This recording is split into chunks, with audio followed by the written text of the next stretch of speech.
हमारे YouTube channel अभिनव classes में most welcome है दोस्तों।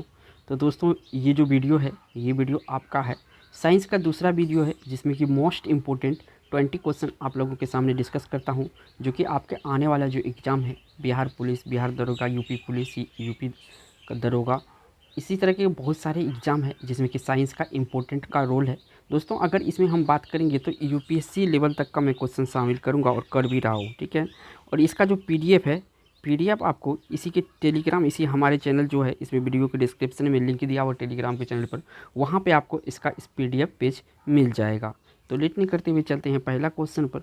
यहाँ पे दोस्तों पहला क्वेश्चन स्क्रीन पे शो हो रहा है। पूछा गया है कि निम्नलिखित में से कौन सा एक भारत का राष्ट्रीय जलीय प्राणी है। देखिए क्वेश्चन बहुत ही ईजी है लेकिन वीवीआई भी है, ठीक है। तो भारत का राष्ट्रीय जलीय प्राणी है, देखिए राष्ट्रीय जल प्राणी जो है इनमें से अगर ऑप्शन को पढ़ेंगे तो ये है आपका गंगा डॉल्फिन। कौन सा है? गंगा डॉल्फिन जो है भारत का राष्ट्रीय जलीय प्राणी है। बढ़ते हैं आपका नेक्स्ट 22 नंबर का क्वेश्चन यहाँ से पूछा जा रहा है दोस्तों इसमें से कि भारतीय वन्य जीव संदर्भ में उड्डयन वल्गुल या फ्लाइंग फॉक्स निम्नलिखित में से कौन क्या है? जो फ्लाइंग फॉक्स यहाँ पे उड़ता हुआ लोमड़ी या फ्लाइंग फॉक्स के नाम से किसे जाना जाता है? अगर सिंपल भाषा में इसको बताएं तो इसे जाना जाता है चमगादड़ को। किसको जाना जाता है? चमगादड़ को जो है सिंपल भाषा में क्या कहा जाता है? फ्लाइंग जो फॉक्स होता है इन्हीं को जाना जाता है, यानी उड़ने वाला चमगादड़। वैसे ये स्तनपायी है। बढ़ते हैं आपका नेक्स्ट क्वेश्चन 23 नंबर पर। अगला क्वेश्चन यहाँ से पूछा गया है दोस्तों आपका 23 नंबर में, पांडा भी उस स्कूल का है जिस स्कूल की है, यानी पांडा जिस स्कूल से है ना उनमें से इनमें से एक कुल जो है वो मिलता जुलता है, वो आपको बताना है कि ये कौन सा कुल का है। तो देखिए पांडा के तरह जो है आपका इनमें से एक है भालू। जो भालू है ये पांडा का ही कुल का है, जिस कुल से पांडा आता है ये पांडा का ही कुल का है भालू। तो यहाँ पे जो राइट आंसर है कौन सा होगा? भालू इस क्वेश्चन का यहाँ पे राइट आंसर हो जाएगा। बढ़ते हैं आपका नेक्स्ट क्वेश्चन पर। अगला जो यहाँ से क्वेश्चन पूछा गया आपका 24 नंबर में, तालाब और कुओं में निम्नलिखित में से किस एक को छोड़ने से मच्छरों को नियंत्रित करने में मदद मिलती है? यानी कि इनमें से अगर किसी एक को छोड़ दिया जाए तो क्या करेगा? तो मच्छर और तालाब को शुद्ध कर देगा, यानी उसको खा के ख़त्म कर देगा। तो इस क्वेश्चन का यहाँ जो राइट आंसर है ये है आपका गेम्बोसिया। गेम्बोसिया एक प्रकार का मछली है कि अगर ये जो लार्वा होता है इसका मच्छरों का उसको खा जाता है, जिससे कि इसकी संख्या को मच्छरों की संख्या को घटा देता है तालाब वगैरह में। तो इस क्वेश्चन का राइट आंसर यहाँ से सी ऑप्शन है। बढ़ते हैं आपका 25। अगला क्वेश्चन यहाँ से पूछा गया दोस्तों 25 नंबर में, मच्छरों को नियंत्रण हेतु प्रयोग होने वाली कीटभक्षी है। जो मच्छरों को नियंत्रण हेतु प्रयोग होने वाले कीटभक्षी है उसी का नाम है ये कीटभक्षी। देखिए क्वेश्चन को थोड़ा सा यहाँ पे घुमा के पूछा गया है, तो ये है गेम्बोसिया। क्या है ये? गेम्बोसिया जो होता है ये मच्छरों को खा जाता है, मच्छरों को नियंत्रित करता है। बढ़ते हैं आपका नेक्स्ट क्वेश्चन। अगला जो क्वेश्चन यहाँ से पूछा जा रहा है दोस्तों अच्छे लेवल का क्वेश्चन है इसमें से 26 में। यहाँ पे एक कथन दिया हुआ है, अमीबा विभंजन द्वारा जनन करता है। ये आपका कथन है। कारण में दिया हुआ है, सभी एक कोशिका जीव अलैंगिक विधियों से जनन करता है। इस तरह के जो क्वेश्चन होता है यूपीएससी और बीपीएससी में, जो पीसीएस लेवल का होता है यूपीएससी लेवल का होता है उसमें किया जाता है। अच्छा क्वेश्चन है। तो सभी एक कोशिका जीव अलैंगिक विधियों से जनन करते हैं। अब देखिए इनको पढ़ के आपको बताना है। तो सबसे पहले देखिए विभाजन द्वारा जनन करता है, ये तो बिल्कुल सही है। और इसका जो कारण है सभी एक कोशिका जीव अलैंगिक विधि से जनन करता है, ये भी सही है। तो यानी कि ये आर दोनों सही है और आर जो है ए का सही स्पष्टीकरण या सही व्याख्या करता है। तो यहाँ पे जो लगाएंगे ए ऑप्शन। अच्छा क्वेश्चन होता है, थोड़ा सा डिफिकल्ट होता है, लेकिन आजकल जो ट्रेंड बढ़ गया है एग्जाम में पूछने का तो इसीलिए पूछा जा रहा है। अगला जो यहाँ से क्वेश्चन पूछा गया है दोस्तों 27 नंबर में, अधिकांश कीट शोषण करते हैं। तो देखिए अधिकांश जो शोषण कीट होता है ये वातक यानी वातक तंत्र से करते हैं, जिसे इंग्लिश में क्या कहते हैं? ट्रेकिया कहते हैं। क्या कहते हैं?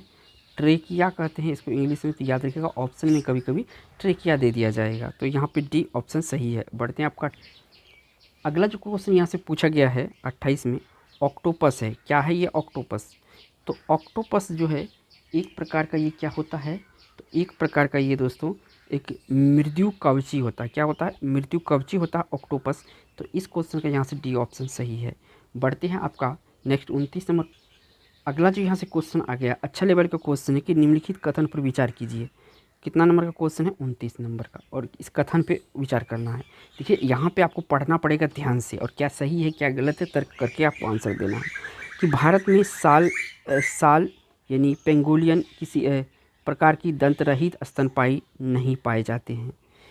तो ये अगर फिर दूसरा पढ़ लेते हैं, केवल उल्लक यानी गिबॉन प्रकार की कपी ही भारत में पाया जाता है। तो यह पूछा है कि उपरोक्त कथन में कौन सा सही है, यानी कि जो नीचे कथन दिया गया है इनमें से कौन सा सही है। तो देखिए, अगर इस क्वेश्चन को पढ़ेंगे तो भारत में साल प्रकार की जो पेंगोलियन दंत रहित स्तनपायी नहीं पाया जाता है, ये बिल्कुल सही है, क्योंकि भारत में अपना पाया ही नहीं जाता है। दूसरा अगर कथन 2 देखेंगे, केवल उत्तक प्रकार की कपी ही भारत में पाया जाता है, तो ये देखिए दोस्तों काफ़ी हद तक सही है, इनका 100% ये भी सही है। और इसका मतलब है कि उपरोक्त में से कौन सा कथन सही है ये आपको बताना है। तो देखिए यहाँ पे अगर ध्यान से देखेंगे, उपरोक्त में से दोनों सही है। कौन सा सही है? दोनों सही है, यानी कि एक और दो दोनों सही है। तो ऑप्शन यहाँ से कौन सा सिलेक्ट करेंगे? C option. बढ़ते हैं आपका 30। अगला क्वेश्चन जो यहाँ पे आया है दोस्तों, ये है 30 नंबर का आपका। इसमें जो पूछा जा रहा है कि देखिए 30 नंबर में कि निम्नलिखित में से कौन सा कथन सही नहीं है। इनमें जो आपको बताना है कि इनमें से कौन सा कथन सही नहीं है। सभी एकाइनोडर्म सजीव प्रजक होते हैं।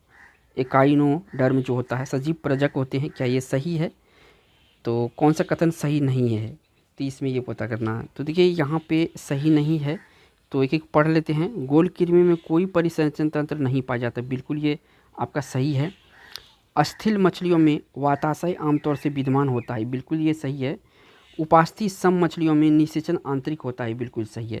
अगर ऑप्शन ए को पढ़ेंगे, सभी काइनोडर्म जो है सजीव प्रजक होते हैं, तो ऐसा नहीं होता। तो ऑप्शन कौन सा सही हो जाएगा यहाँ पे? ऑप्शन जो सही हो जाएगा आपका यहाँ जो राइट आंसर, सभी इकाइनोडर्म सजीव से प्रजक होते हैं, ऐसा गलत है। तो ये गलत ही पूछा गया था क्वेश्चन में, तो ये ऑप्शन सही है। बढ़ते हैं 31 नंबर क्वेश्चन पर। अगला जो यहाँ से क्वेश्चन पूछा जा रहा है आपसे 31 नंबर में, ऑक्टोपस है। क्या है ये ऑक्टोपस? देखिए ऑक्टोपस जो है यहाँ पे 4 हिमिक जो ऑक्टोपस होता है ये आपका एक मोलस्का संघ से आता है। किससे आता है? एक मोलस्का संघ से ऑक्टोपस। तो इस क्वेश्चन का यहाँ से राइट आंसर डी ऑप्शन सही है। बढ़ते हैं आपका 32 नंबर क्वेश्चन। अगला जो यहाँ से क्वेश्चन पूछा गया है दोस्तों कि निम्नलिखित में से कौन सा कथन सही है। इनमें से पूछा गया सही कौन सा है, तो एक एक ऑप्शन को यहाँ से ध्यान से पढ़ना है।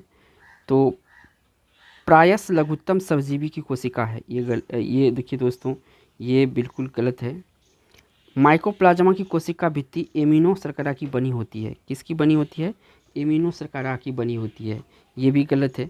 विषाणु सम एकल तंतु और आरएनए अणु से बने होते हैं, ये कि बिल्कुल सही है। ये ऑप्शन यहाँ पे क्या है? सी सही है। रिकेट्रिया में कोशिका भित्ति नहीं होता है, बिल्कुल गलत है। यहाँ पे पूछा गया था कि कौन सा कथन सही है, तो यहाँ पे जो राइट आंसर होगा सी ऑप्शन सही होगा, कि आप यहाँ पे सी सही है। बढ़ते हैं आपका अगला जो यहाँ से क्वेश्चन पूछा गया है दोस्तों 33 नंबर में कि निम्नलिखित में से कौन सा एक संगम है। इनमें से पूछा गया है कि निम्नलिखित में से कौन सा एक संगम है। जो यहाँ पे वालरस है, ये एक प्रकार का संगम है। क्या है? वालरस एक प्रकार का क्या है? ये संगम है। ऑप्शन यहाँ से कौन सा सही हो जाएगा? तो यहाँ से आपका बी ऑप्शन सही होगा। बढ़ते हैं आपका नेक्स्ट क्वेश्चन जो कि 34। अगला क्वेश्चन जो यहाँ से पूछा गया है दोस्तों, रेशम का कीड़ा यानी कि सिल्क वॉर्म अपने जीवन चक्र से किस चरण में वाणिज्यिक तंतु पैदा करते हैं, यानी फाइबर ऑफ कॉमर्स जो होता है, और ये जो कीड़ा होता है ये जो तंतु पैदा करता है ये कब करता है? तो देखिए दोस्तों कोशित या इसको पीपा कहें, ठीक है ना, प्यूपा, ठीक है। तो याद रखिएगा जो पीपा जब होता है तब ये कीड़ा जो है क्या करता है? रेशम पैदा करता है। तो इस क्वेश्चन का राइट आंसर यहाँ से सी ऑप्शन सही होगा। बढ़ते हैं आपको 35 नंबर क्वेश्चन पर। अगला क्वेश्चन जो यहाँ से पूछा गया है दोस्तों 35 नंबर में, टिक और माइट्स वास्तव में होते हैं। जो टिक और माइट्स होते हैं ये क्या होते हैं वास्तव में? तो देखिए दोस्तों ये एक प्रकार का टिक्स और माइट्स जो है एक प्रकार का क्या होता है? मकड़ी वंश में आता है। किस में आता है? ये मकड़ी वंशी होता है। तो मकड़ी वंश से संबंधित है टिक और माइट। तो इस क्वेश्चन का यहाँ से राइट आंसर ए ऑप्शन सही है। बढ़ते हैं आपका अगला क्वेश्चन जो यहाँ से पूछा गया दोस्तों 36 नंबर में, एक जीव के संपूर्ण सजीन सभी जीनों का संपूर्ण अनुक्रमण सन 1996 में पूरा हुआ था, वह जीव कौन सा है? तो देखिए वह जीव है प्लाज्मोडियम वाइवैक्स। क्या था? प्लाज्मोडियम वाइवैक्स था। क्वेश्चन देखिए इस क्वेश्चन आपको थोड़ा सा नया लग रहा है, लेकिन क्वेश्चन काफ़ी इंपॉर्टेंट है, ठीक है। बढ़ते हैं आपका अगला जो यहाँ से क्वेश्चन पूछा गया है दोस्तों 37 नंबर में, यदि किसी उभयलिंगी पुष्प में पुमंग और जयांग अलग अलग पर परिपक्व होते हैं तो इस तथ्य को क्या कहते हैं। कहने का मतलब सीधा सीधा है, उभयलिंगी पुष्प है, पुमंग और जयांग अलग अलग समय पर परिपक्व होता है, मैच्योर होता है, तो इस तथ्य को क्या कहते हैं, इस घटना को क्या कहते हैं। भिन्न काल पक्वता कहते हैं। क्या कहते हैं, भिन्न काल पक्वता कहते हैं। यहाँ से आपका ये ऑप्शन सही हो जाएगा। बढ़ते हैं आपका अगला जो क्वेश्चन यहाँ से पूछा जा रहा है, इसमें पूछा गया घोंसला बनाने वाला एकमात्र सर्प है, जो घोंसला बनाने वाला एकमात्र सर्प है इनमें से कौन सा है। तो देखिए घोंसला बनाने वाला एकमात्र सर्प ऐसा कहा जाता है ये कि नागराज, यानी इसे किंग कोबरा के नाम से जाने जाते हैं। नागराज जो है एकमात्र बनाने वाला घोंसला है ये नागराज किंग कोबरा, यानी इस क्वेश्चन का यहाँ से बी ऑप्शन है। बढ़ते हैं आपका 39 नंबर। अगला क्वेश्चन देख रहे होंगे कितना ये थोड़ा सा लेंथी टाइप का क्वेश्चन दिया हुआ है कि जीव वैज्ञानिकों ने पादप जगत और प्राणी जगत की जातियों को बहुत बड़ी संख्या में ज्ञात किया, ढूंढ निकाला और पहचान लिया है। संख्या की दृष्टि से अब तक ढूंढे हुए और पहचाने हुए जीवों में सबसे अधिक संख्या है। तो सबसे अधिक संख्या किस वर्ग का है, तो यहाँ पे जो कीट है ना, कीट सबसे ज़्यादा इन्हीं का संख्या है, ठीक है, जीव वैज्ञानिकों द्वारा। तो ऑप्शन यहाँ पे कौन सा होगा, सी। अब बढ़ते हैं इस वीडियो का लास्ट क्वेश्चन पर। अगला जो यहाँ से क्वेश्चन पूछा गया है दोस्तों, अगर ध्यान से इस क्वेश्चन को देखेंगे तो यहाँ पे सूची आपका क्या दिया हुआ है, सूची 1 सूची 2 को सम्मिलित कीजिए और सूचियों के नीचे दिए गए कूटों का उपयोग करते हुए सही उत्तर चयन कीजिए। देखिए इस टाइप के जब क्वेश्चन पूछा जाता है थोड़ा सा डिफिकल्ट करता है क्वेश्चन को, ठीक है। यहाँ पे आपका सूची एक लक्षण दिया हुआ, यहाँ प्राणी दिया हुआ है। एक एक क्वेश्चन को यहाँ पे आपको ध्यान से देखना होगा। तो यहाँ पे देखिए पंखहीन कीट, तो पंखहीन जो कीट होता है ये क्या होता है, तो ये आपका पंखहीन कीट जो है ये आपका जो इसमें आएगा, किस में आएगा, 2 में, रजत में, ठीक है। इसके बाद उड़ान रहित पक्षी मिनाभ, तो उड़ान रहित पक्षी जो है इनमें से कौन है, तो उड़ान रहित पक्षी होता है कीवी। आपको पता होगा जो कीवी होता है कहाँ पे होता है, न्यूजीलैंड में जो है कीवियों का देश कहा जाता है, ठीक है। इसके बाद देखिए अगर 3 नंबर है अपात सरीसृप, तो ये अपात सरीसृप क्या होता है, ये सर्प होता है, ठीक है। और जो आपका थोड़ा सा मैं इसको ऊपर करता हूँ, है ना, तो थोड़ा नीचे करता हूँ, हाँ, तो फुफ्फुस प्राणी, तो फुफ्फुस प्राणी आपका जो है इसमें से कौन सा होगा, 5 होगा, ठीक है। तो ऑप्शन यहाँ से मिल गया। तो यहाँ पे देखिए ए का हमको क्या लेना था, ए का 2 लेना था, तो ए का 2 है, बी का 1 लेना था, बी का 1 है, सी का हमको 4 लेना था, सी का 4 है, डी का 5 है। तो यहाँ पे देखिए ऑप्शन कौन सा सही है, बी ऑप्शन आपका सही है। देखिए दोस्तों अगर वीडियो आपको अच्छा लगा तो वीडियो को एक लाइक ज़रूर कीजिएगा, और चैनल पे अगर पहली बार आए हैं दोस्तों तो चैनल को लाइक वीडियो को कीजिएगा और चैनल को सब्सक्राइब जरूर कीजिएगा। थैंक्स फॉर वॉचिंग दोस्तों।